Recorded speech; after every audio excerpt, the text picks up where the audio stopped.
So let me see if I have this correct. There were emails sent from one of the board members to 3 different emails, but those emails were all read from the same IP address. And when you looked into where that computer was, you found that the IP address was one of the computers at the city council offices. That's really interesting and curious. Did the email suggest anything illegal or wrong? Not sure, huh? And are you sure that nothing sent through the emails was encrypted in any way? Okay, so if it seemed like it was just business questions and friendly talking, why did he use 3 different email accounts? Oh no, I completely agree. This sounds incredibly fishy, but let's see what we can find when we crack all their files.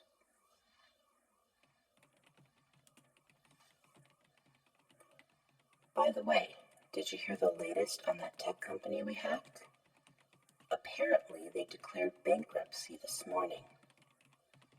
Yeah, it feels good to know they won't hurt anyone anymore with their lies and deceitful ways. I guess it took the news networks and police a long while to go through the verification process.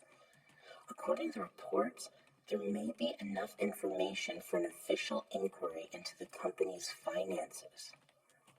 But the damage is already done. Their stocks have been plummeting since the news about the hack broke.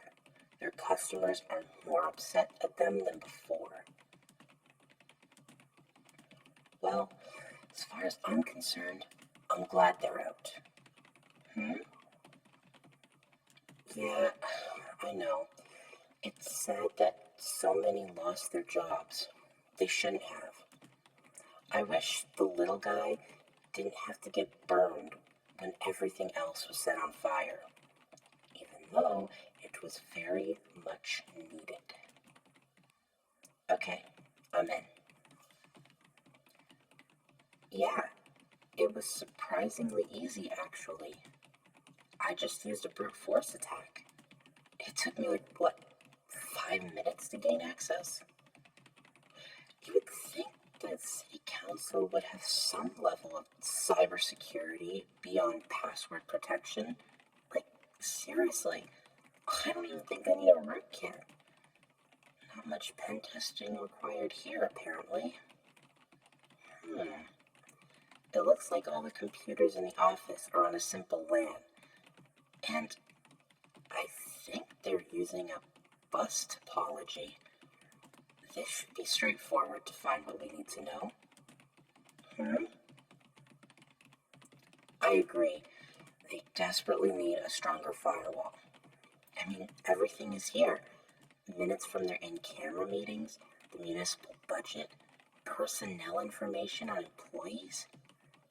And most of these guys didn't encrypt any of this data. It's all in plain text. Well, I guess that's gonna make this a lot easier. What? Yeah, I do see it. Good eye, Infrared. It seems like a few members of this office staff installed some malware. And by some, I mean quite a bit.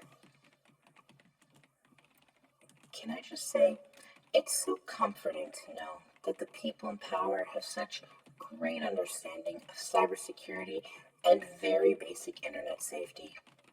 Seriously, the system is so easy to crack. It's just sad. Here, I'm going to take control of some of this malware and see if there's any useful information that should be shared. Have you found anything yet? No smoking gun yet, huh? Well, keep going through the network until you find the computer with the IP address that sent the emails. Meanwhile, I'm going to scan through the other office computers.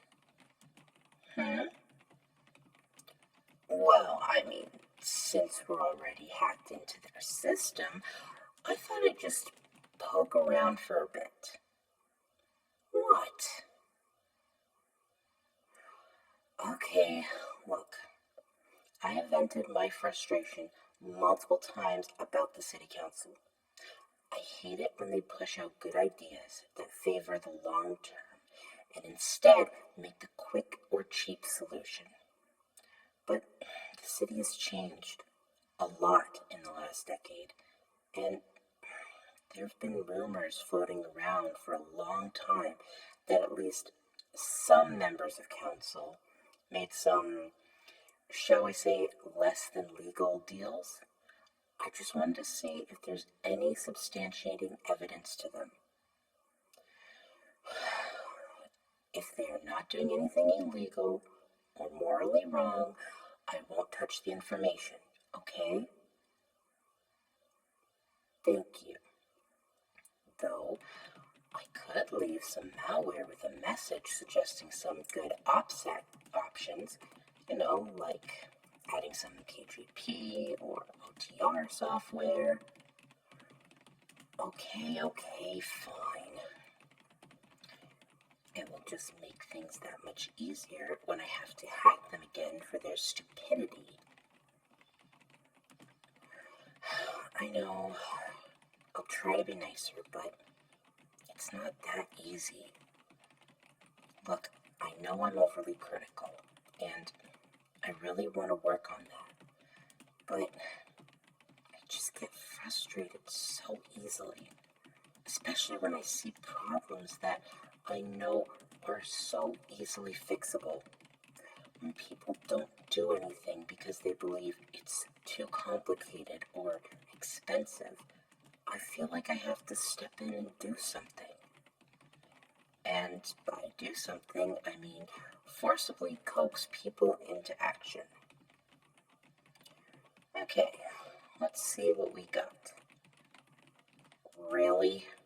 They're transferring their data using HTTP instead of HTTPS. Ugh.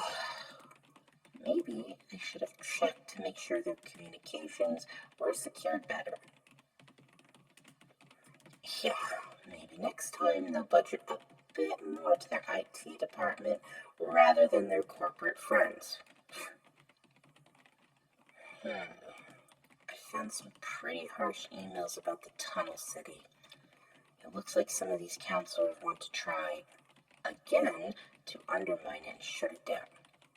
Well, they can try, but I refuse to let them.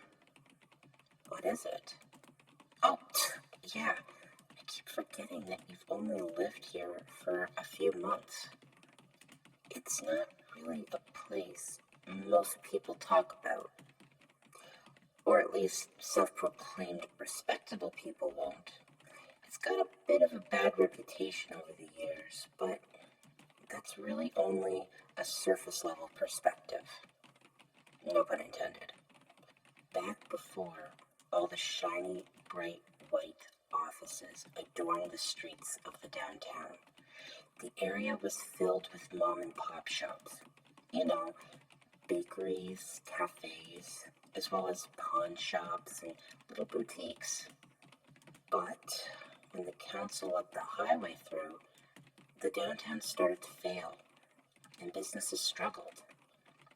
Now, this was a few years before I was born, so I don't know the details really, but the council started to make changes in order to attract the bigger corporations.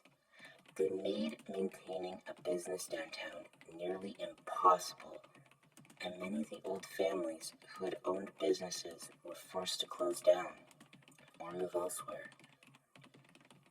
In a last-ditch effort to save some of these places, a volunteer community group came up with an idea: convert the old tunnels under the city into inexpensive alternatives for these small businesses.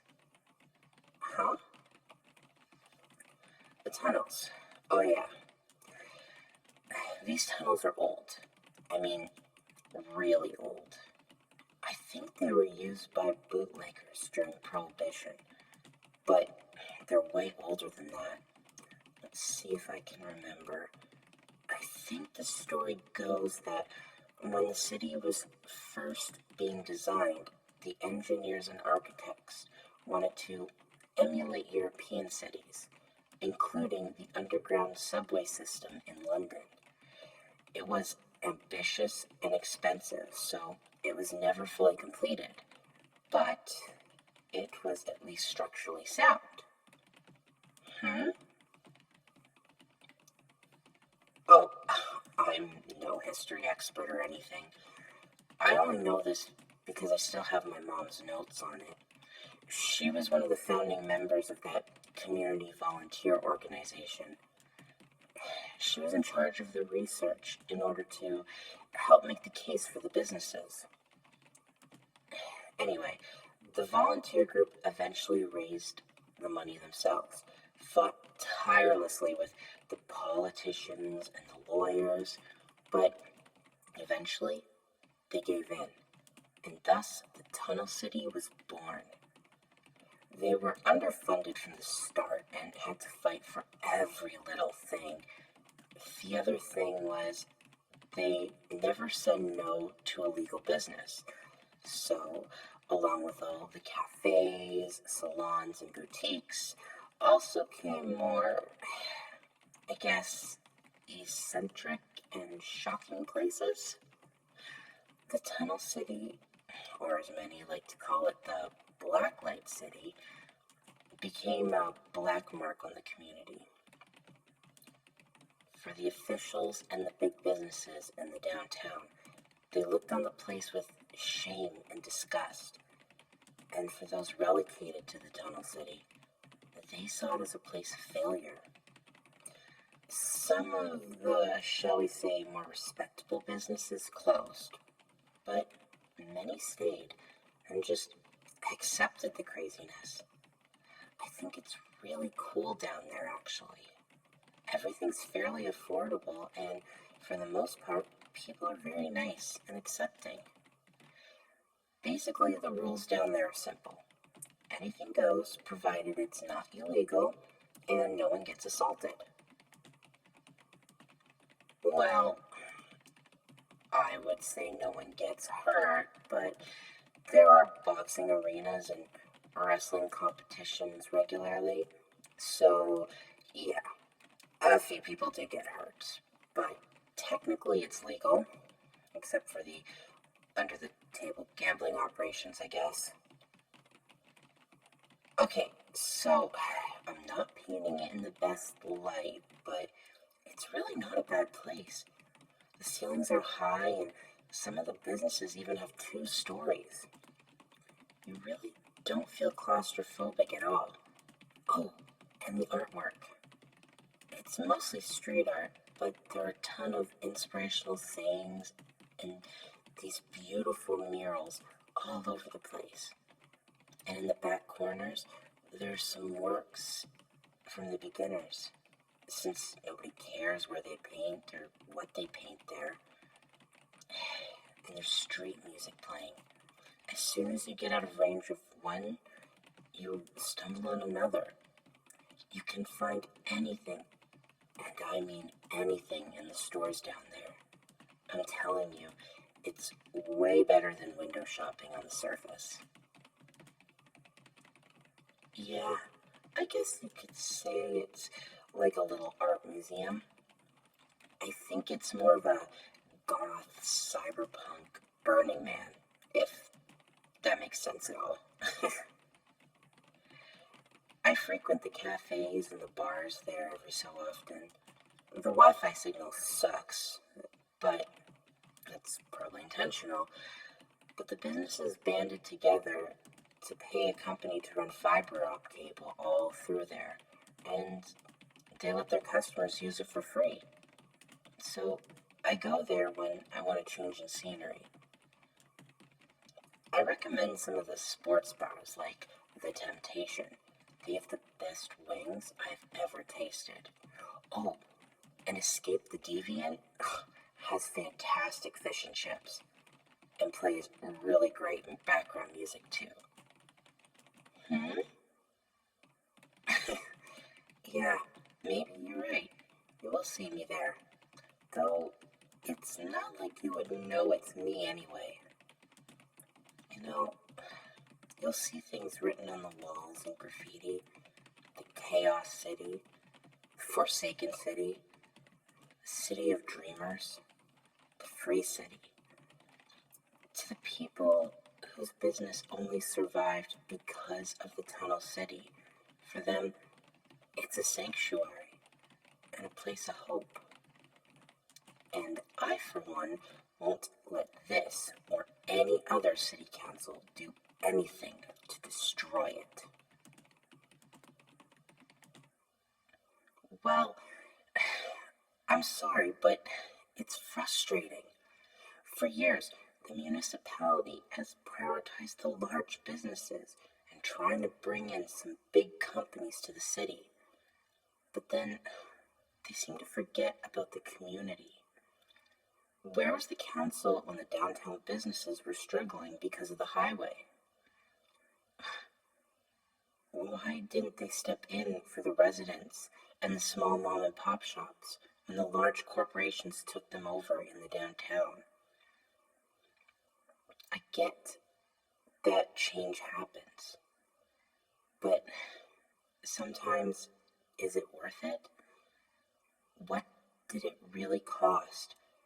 Who else was lost along the way?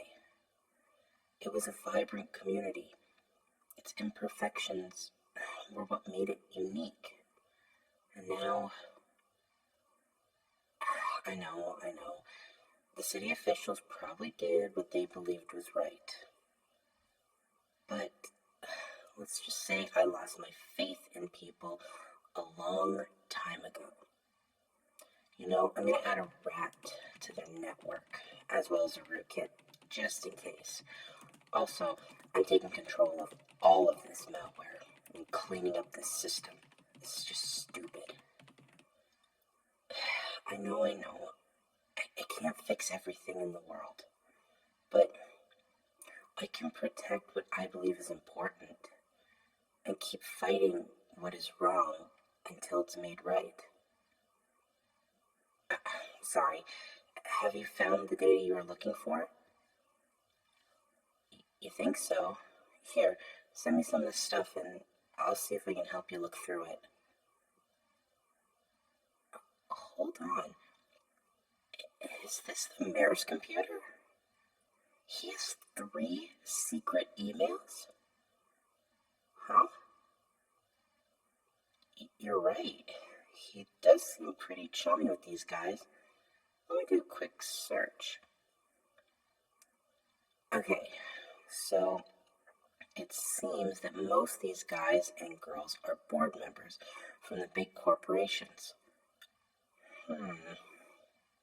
Oh, I'm just checking. I kind of wonder how much of this is lobbying and if there's something more nefarious. Hey, I found something really interesting in the metadata. It seems that he was in regular communications with a John D. Douglas. The mayor seems to be promising huge tax breaks for some old apartment buildings. Holy crap. These prices seem way undervalued. I don't like this. Are you sure? How many times has our mayor given this guy a great deal? Yeah, okay. I'm gonna just say it. There cannot be any way this is legal, right? This requires further digging. John D. Douglas. Where have I heard that name before? Wait, are you serious? That guy's the one who owns the new pharmaceutical company? And he gave financial aid to that tech company we previously took down. Are you sure about that? Well, Well, I wonder what their conversations were about. I think this deserves a deeper dive, wouldn't you agree? Yeah, there are just so many emails here, and nearly half of them are with this one guy. This will take forever, even with the rest of Spectrum helping. Hey, didn't you write a program that scans for specific words or phrases? Yeah, that one. Do you think it could help with some of these emails? Fantastic. This will hopefully help us narrow down how many political favors were bought. But it's still gonna take some time. You up for this, Infrared? Yeah, an extra cup of coffee for the long night sounds pretty good to me. Well, time to do what we do best. Let's get cracking.